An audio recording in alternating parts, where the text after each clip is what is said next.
सर्वसामान्यांच्या हक्काचा आवाज जागर जनस्थान।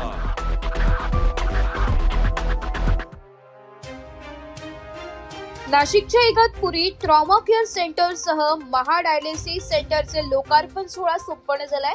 मुख्यमंत्री, उपमुख्यमंत्री, आरोग्य मंत्री यांच्या हस्ते ऑनलाईन पद्धतीने हा सोहळा संपन्न झालाय। ट्रॉमा केअर मध्ये डायलिसिसचे 5 मशीनद्वारे डायलिसिस सुरू असणार आहे, तर अत्याधुनिक शस्त्रक्रिया सेंटर पण सुरू राहणार आहे। विनामूल्य डायलिसिस व औषधोपचार यामध्ये होणार आहे। ग्रामीण रुग्णालय इगतपुरी येथे आपण 5 डायलिसिस मशीन आणलेले आहेत सरकारच्या उपक्रमामधनं। आता या 5 डायलिसिस आपल्या इगतपुरीच्या जनतेकरता याचा फार मोठा फायदा होणार आहे। तर ज्या लोकांना जे सर्वात एंड स्टेज रिनल डिसीज असतात, म्हणजे शेवटच्या स्टेजला असतात, ज्यांची किडनीही काम नाही करू शकत, अशा पेशंटला आठवड्यामधनं अल्टरनेट डे म्हणजे एक दिवसाआड डायलिसिसची गरज भासते।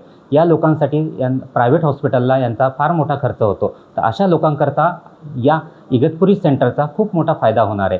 त्याचबरोबर वीकली 1 डायलिसिस किंवा वीकली 2 डायलिसिसवाल्या पेशंट करता मोफत डायलिसिस सेवा आपल्या इथे अवेलेबल आहे।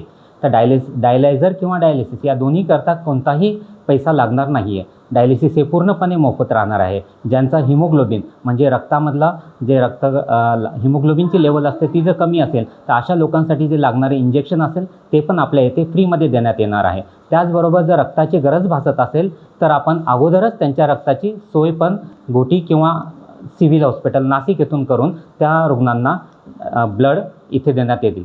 या सेवेमुळे खूप लोकांचे प्राण वाचतील, यात काहीच शंका नाही।